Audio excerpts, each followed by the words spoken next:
Hey everybody, welcome to another episode of Courtside with Beilinson Tennis. As always, here with my co-host and Hall of Famer, Steve Flink. We did this a little bit later just because schedules and Mother's Day and whatnot. We did this a couple days later. It is now Tuesday night in the States, and boy, am I happy, Steve, that we did this a couple nights later But because I one of my thought you were, favorite players for the past few years, people who've listened to the pod, people who are personal friends of me, know I've been so high on this player from the get-go. I've seen her dominate in college, and I just loved what I saw starting in her professional career, and that is Peyton Stearns, who just completed a trifecta of matches, all concluding 7-6 in the third. Mr. Flink, pretty damn impressive. no, it is. It is. Look, it started with Maddie Keys. They're locked at 3 points all in the last set tiebreak, and then Stearns just ran it out from there. I mean, if you'd asked me as they were changing ends at 3-all in the tiebreak, who's going to come through in the crunch here? I would have said Keys. Great ending to that match. Then, of course, then she then she backs it up. I mean, she's had two more now. Obviously, today was Svitolina, but I mean, who am I leaving out? Osaka. Yes, Osaka. Okay, so Naomi, that one is a tremendous match. And Osaka had come off winning the challenger and some good wins here this week, maybe sensing she could make a deep run in this draw. And Naomi had five break points at 4-all in the third. That's where I thought she'd come from a set down. It's 4-all in the third. She's got five break points, can't convert. Great effort from Stearns to fend her off there. They go to the tiebreak, and Naomi is up 4-2 in the tiebreak and never won another point. Now, she did implode, no doubt about it. Stearns hit one clean winner. The rest were pretty flagrant errors from Osaka, who sort of smacked her racket on the ground before the final point of the match. She was so frustrated. She kind of caught herself like, no, you can't do that. Calm down. But it was too late. And again, once more, it was Stearns who had the poise under pressure. Now we go to today. She plays Svitolina, one of the wiliest veterans on the tour, and she's up a set and 4-2 and loses 7 straight games. She's down double break in the third set. 3-love, 2 breaks. Yep. And it was when she got the first one back that I sensed, wait a minute, this is not over. I knew everybody, all veteran observers realized she better not let her serve away to 4-love. This is going to be real trouble. And she didn't. And she wins 3 games in a row, but then Svitolina breaks Stearns again, who was serving, losing some velocity on her first serve. It's hard to tell whether it was intentional or she just didn't want to hit second serves and get tense. Who knows what it was, but this first serve average went down from like 98 miles an hour down to 91, 92. And sometimes it was going into the 80s. But she managed to, once again, from 4-3 down, she breaks back, holds for 5-4, and has 15-30. And missed it, and Svitolina threw in a sort of a second serve first, a heavy kicker, and Peyton took the bait and hit a return way long, and then Svitolina holds on again. They eventually go to the tiebreak, and again Svitolina's leading 3-1 in the tiebreak, and Peyton lost one more point the rest of the way. So there was such similarity in all 3 matches, David, in a lot of ups and downs, a lot of fluctuations of fortunes for both players. But in the crunch time, in all those breakers, and it was never easy, Stearns was terrific against all 3 of these players. And, Osaka was hot. Keys was looking to sort of ignite her clay court season. Svitolina is always tough to beat. She knocks off all 3 players in, as you mentioned at the outset, final set tiebreak. So, I mean, she's going to go. She's 42 in the world coming into this tournament. She goes now to, they're saying 25 or 26. Yeah, so she'll be seated.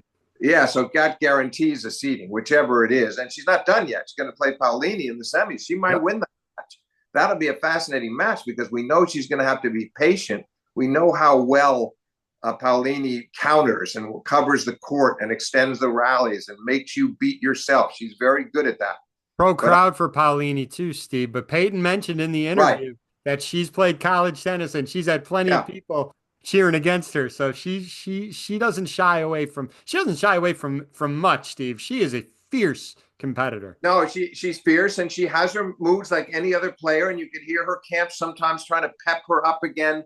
when she'd get a bit down, but every time you think she's lost just an ounce of faith in herself, it comes right back, at least this week. So this is a big step in her career to get herself into that seeded territory at the majors. And if she manages to beat Paolini and make the finals, then maybe she's pushing top 20. But either way, she's in great shape.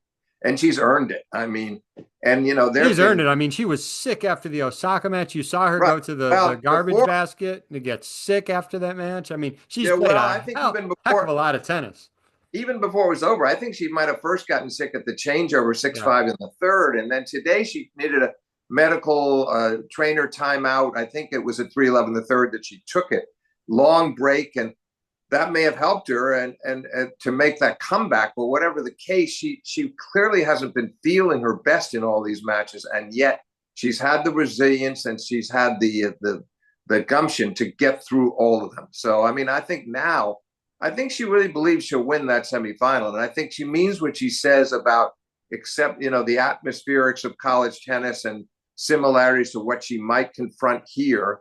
And I think that she believes, and I think she's largely right, that the match is somewhat in her hands with the tools that she has. She has to me, when the forehand is flowing, David, it's one of the better ones in women's tennis. She'll miss some, but boy, she has such great variety in being able to really flatten it out down the line, hard cross court, but then open up the court, the angles that she can get on these rolled forehands cross court.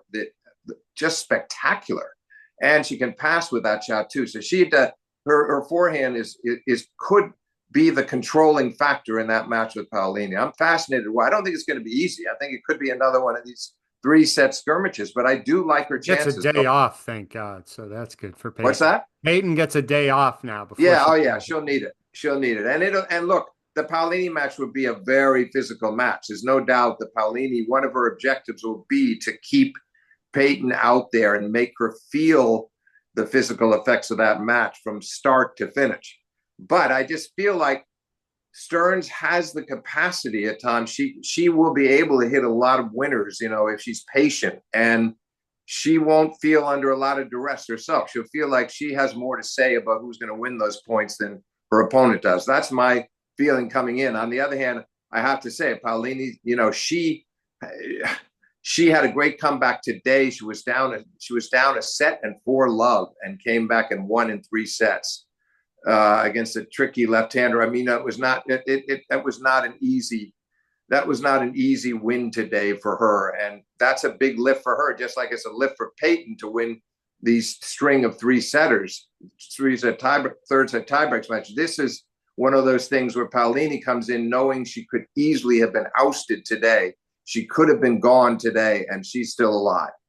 And I mean, we didn't even talk about the match before the trifecta of matches that we're talked about. Peyton beat 28 seed Colin Skye 6-2, 6-3. And that's not a bad player either. So, I mean, she's had a heck of a tournament. And I've just said, Steve, and from a coaching perspective, it's interesting to me, you can't cheat the process. And what I mean by that is, we saw Peyton play some incredibly good matches against the elite the last couple of years, and she's come up short. I mean, we talk about the one against Sabalenka, I think it was in Indian Wells. Then even Australia against Emma Navarro, she had chances to win that match and comes up close and comes up a little short. There were a number of matches that she played very well that just came up slightest on the wrong side. She's obviously learned from that. Not all players can do that. We were talking about that a little bit before we recorded. Not all players can do that. She's obviously taken that experience, those tough experiences, and learned from them, and she's come out on the winning side now of some of these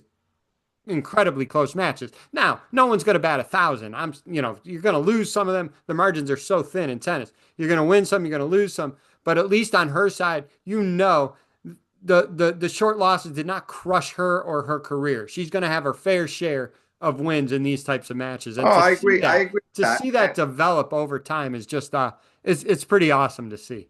Yeah, I also think, David, that let's face it, she's doing this on clay. You wouldn't call clay her, but I say she's probably a slightly better player on hard courts. Not to diminish her clay court game, but that has to only encourage her that she'll move out onto the grass for a while, and then before she knows it, she'll be playing on the summer circuit leading up to the U.S. Open on the hard courts in her country. And that's all a very promising picture for her if she can stay healthy. Now, I should mention that match with that the incredible comeback that made was against Diana Schneider, who's Yeah. ranked 11 in the world, the lefty, as I mentioned. So that there's just been so many matches like that among the women this week, one after another. It's been a great tournament that way, and I just feel like we're going to have a terrific finish here with the two semis coming up, and Stearns with a shot to be in the final, potentially playing Sabalenka, could be a lot of fun. And we know we know what she's done against Sabalenka in the past. And a year ago, it looked like she was going to beat her last year, and she was on the verge of it. So that would be a fun final to watch, with Sabalenka, the informed player, the best player in the world of women's tennis, and Stearns, if she can get there. Yep, if she can get there. Let's stay on the women's side. And there were some interesting results. Some of the winners of the match that we're going to talk about, they couldn't really parlay it into their next round. But one match we really want to talk about, Steve, Danielle Collins beat Iga Swiatek. And what is going on with Iga Swiatek, Steve? Are we really concerned for her in Roland Garros, or do you think once she steps foot on there, she's going to be comfortable, she's going to feel good about all her past success there, and you think she can put it together, or do you think she's in a world of trouble? I think more the latter, frankly. Is it a world of trouble? Pretty close, because this is her turf, this is her surface. Four-time champion Roland Garros, constantly winning clay court events. She tends to build her winning patterns on the way to Roland Garros.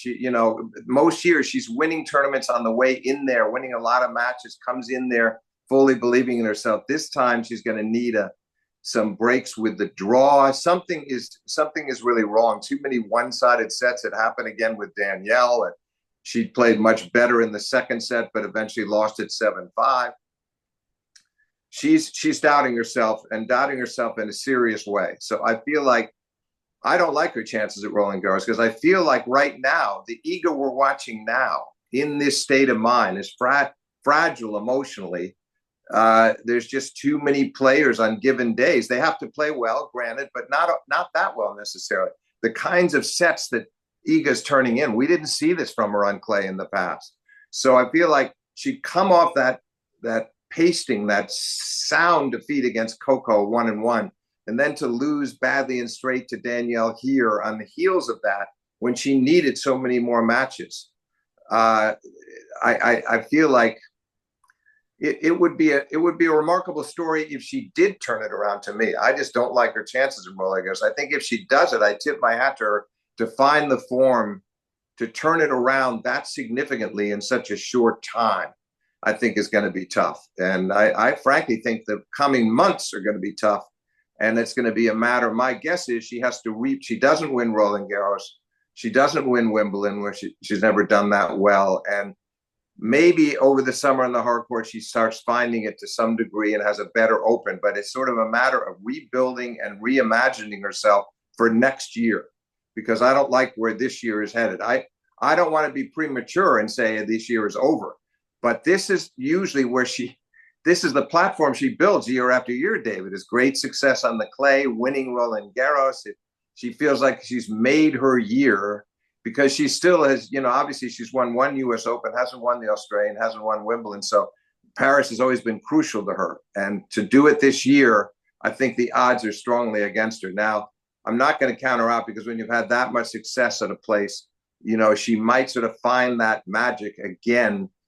But I'm dubious, very dubious. And one other, I guess there's. By the way, what are your feelings?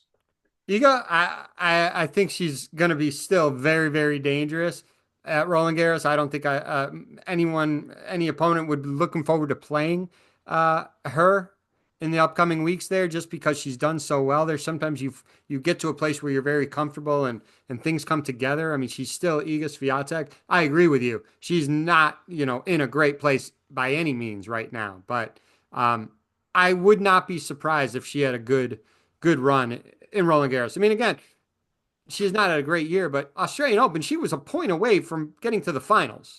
See, I think that was a phase. That was a big moment. And I don't think it was a shattering loss. It was a frustrating one to be match point up against Maddie Keys And Maddie makes a great return to serve deep down the middle and forces her into an error. It's okay.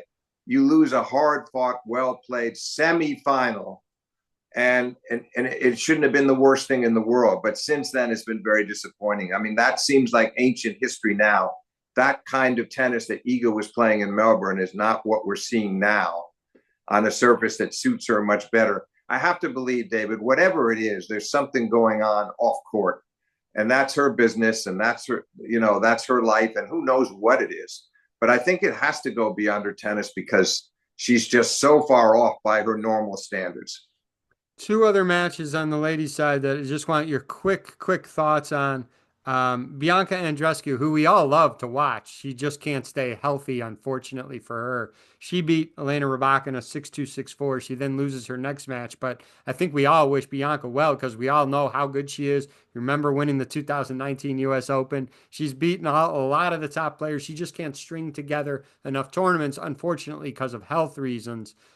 We hope she can turn the corner there. And then Coco Gauff playing Emma Raducanu. Coco beat her 6-1, 6-2. Again, interesting matchup. Coco's still alive in this tournament. I think it could possibly be a Sabalenka Coco semi if they Yeah. both win their quarters. Yeah, So that would be great. That would be great to see. David, a quick comment about Andreescu. Yeah, you alluded to it. 2019, she's playing Serena Williams, U.S. Open final. A lot of people thinking, well, this is it. This is gonna be it. She had lost the finals of Wimbledon and the Open the year before, and now this was actually the fourth final over a 2-year period that Serena had lost in the majors, starting with the 2018 Wimbledon to Kerber. But this one, everybody thought, okay, she's getting this one. This is happening. This is her title. And that Andreescu didn't have the experience. She'd had a good win over Bencic, and so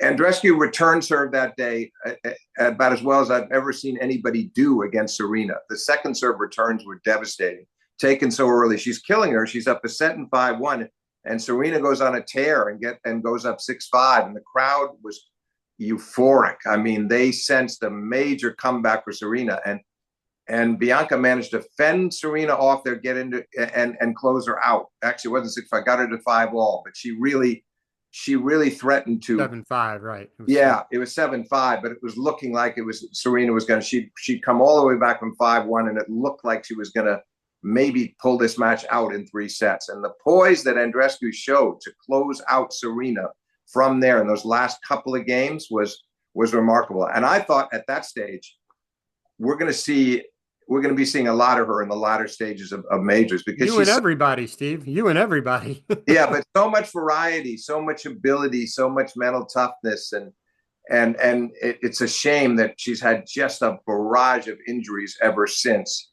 Physically, hasn't been right for a long periods ever since that meeting with Serena. And I hope now maybe she can go through a healthier stretch, because when she's playing well, she's maybe the most enjoyable player out there. One that's certainly up there in the top 2 or 3 for spectator appeal, for just in the sense of all the savvy and all the variety and the different things she can do on a tennis court. So I was really glad to see her. I'm sorry she lost her next match, but I didn't see any signs of physical distress, so that's good.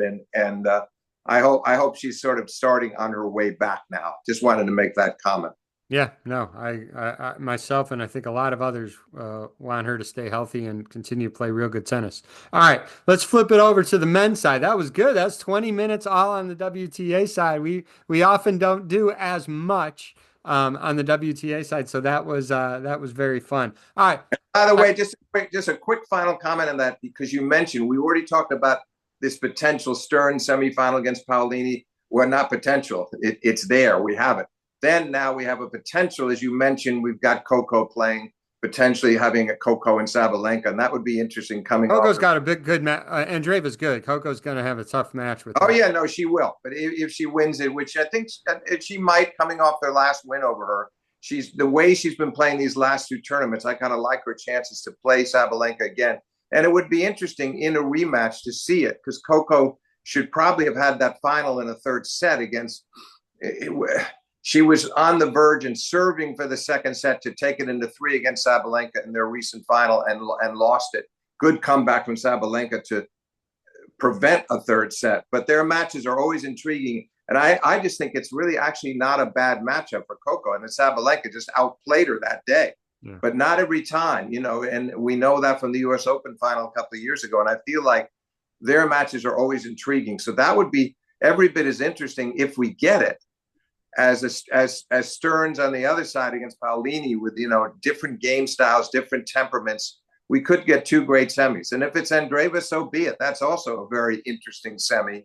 And she's capable of beating Sabalenka, as we know she did earlier in the year. So I'm looking forward to the home stretch of this. The women have had a good, despite Iga's woes and struggles, which has been too bad for her longtime supporters. There's been a lot of other really positive developments going on while she struggles. So just wanted to tack that on.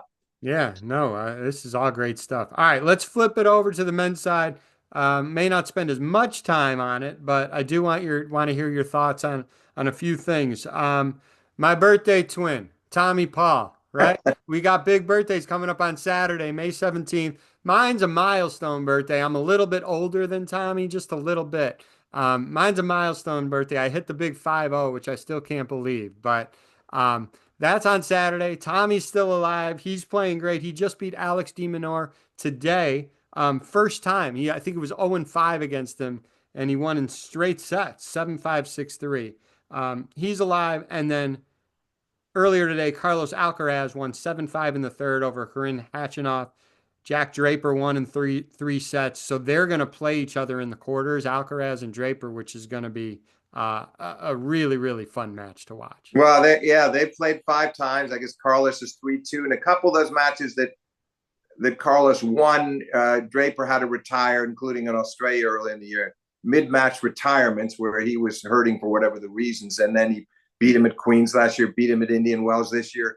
And the way Draper has come on in these last few months, it's a really eagerly anticipated clash. I mean, you would say that Carlos, with his clay court expertise and having won the French, and it's his native surface, and you look at all that and say you've got to give him a slight edge, but it wouldn't be much of an edge because Draper, in these last, really over the course of this year, is now believing himself on every surface. And he really is. He really is. He lost that final to Ruud. It was just razor thin margin there, and I just feel like he goes out there fully believing in his chances against Carlos, and vice versa.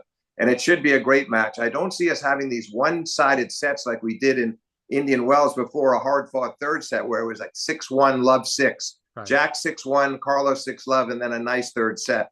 I don't think we'll see anything like that. But it'll be interesting to see if Draper can take the same recipe he's used on hard courts and grass to beat, because he had a grass court win over Carlos at Queens, not last year. Last year. So, I mean, I feel like he's shown he can do it on those two surfaces. Can he do it on clay, which is a taller task for him? But I don't put it. I feel like going in, maybe I feel like Carlos has maybe a 52-48 edge, something like that. Should be a great match. Should be a great match. Should be really close, I think, too. All right, a couple things on Novak. It was announced, and I want to hit on it because you mentioned it on the last episode, Steve. Yesterday, I think it was, Novak announced that he's going to play the Geneva Open, which is a week before Roland Garros. Obviously, he normally would not play those. A lot of the top players don't like to play the week before. They like to do practice. They do their sponsor stuff, and they get all prepared for the Slam. The lack of matches that Novak has played, you said if he was going to play Roland Garros, it would be very, very smart for him to play one of these tournaments leading up, and sure enough, he did, Steve. So yeah, I mean, I'm on board with that. Yeah, absolutely. I mean, my feeling was he was either going to announce something like this, where he played Geneva or Hamburg, or he was going to announce, I'm not playing the French, I'm going all out for Wimbledon. So I feel it's a wise decision to try to kind of get back. There's some reports that he's wearing that knee sleeve again that we saw last year after the surgery. If that's the case, fine. I suspect it's precautionary too, and maybe he feels in practice, if that's true, maybe he feels like it's just giving him a little bit more support, and we haven't seen any obvious signs of stress with the knee. But if that's the case, he seems to have figured out the solution. We'll see it soon enough, but he definitely needs the matches. And my hope then is that he goes into that first match in Geneva. I don't care who it is, and he says to himself, "This is the finals of Wimbledon. You're playing for your life.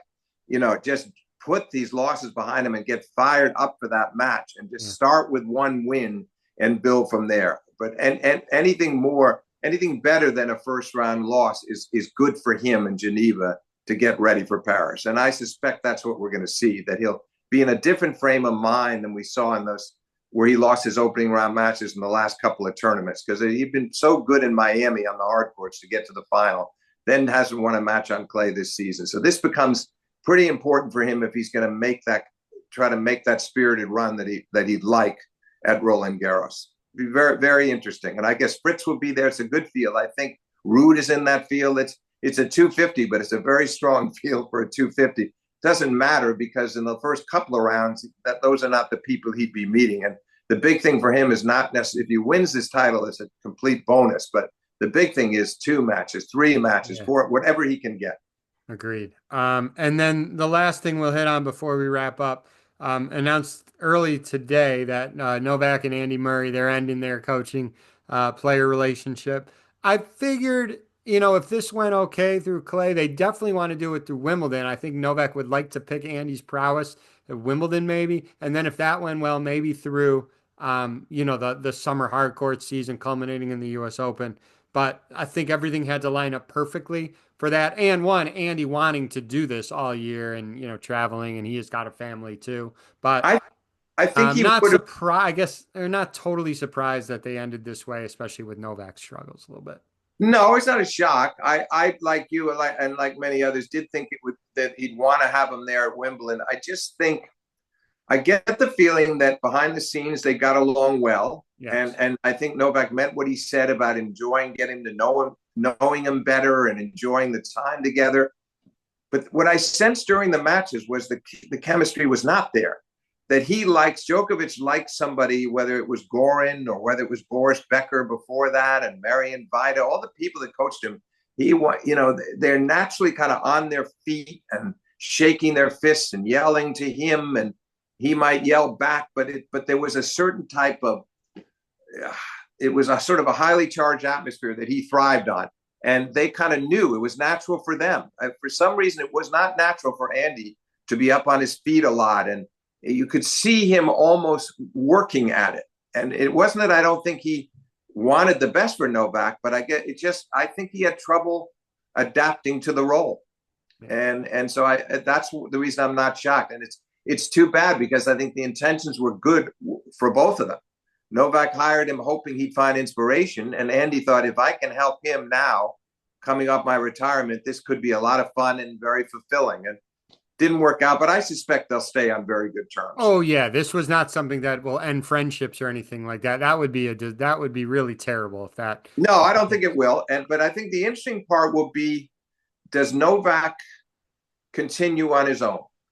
Now, obviously, he won the Olympics last year. He had nobody coaching him there. He had some of the Serbian, I think Viktor Troitsky was there. Others were there cheering him on, but he didn't really have a coach there with him. So, he can do it. He might decide he just sticks with that. He has one of the guys in his corner who helps him with the financial management and other things, is almost a semi-coach. And this other guy tends to be more of a yelling. Vocal, yeah, he's more vocal. He is. Yeah, he's more vocal, and he obviously knows the game well, and I've seen the way they communicate.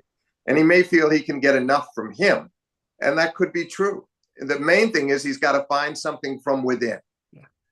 It was interesting, David. Last night at a dinner in New York, I was sitting with Renee Stubbs, and she has always been a great admirer of Novak's, but she's convinced he won't win another major. She's convinced Father Time is caught up. I mean, I don't agree with her, but it was interesting to hear her. She says, you can't manufacture motivation. He's not motivated anymore. That's her feeling. I don't think he'd be out there.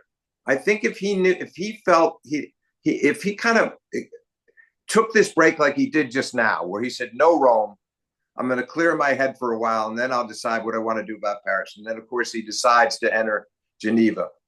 But I honestly don't think he'd put himself through this right now, because he doesn't need it.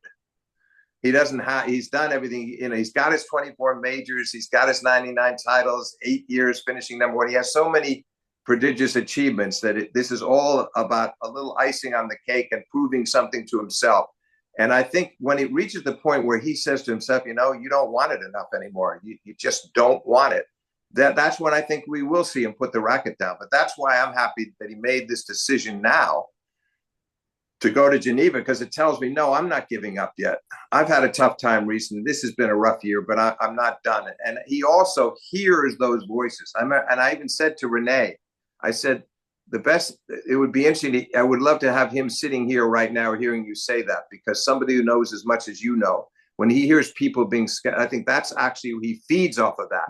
There's nothing he likes more than hearing people that he knows are very deeply steeped in knowledge of tennis telling him that he's done. That's true of all great players. I think Pete Sampras felt that way in the summer of 2002, David. Yep. He'd gone, 33 tournament drought and hadn't won since Wimbledon 2000. And there were a chorus of people out there who were like Renee is right now with Djokovic, saying he's done.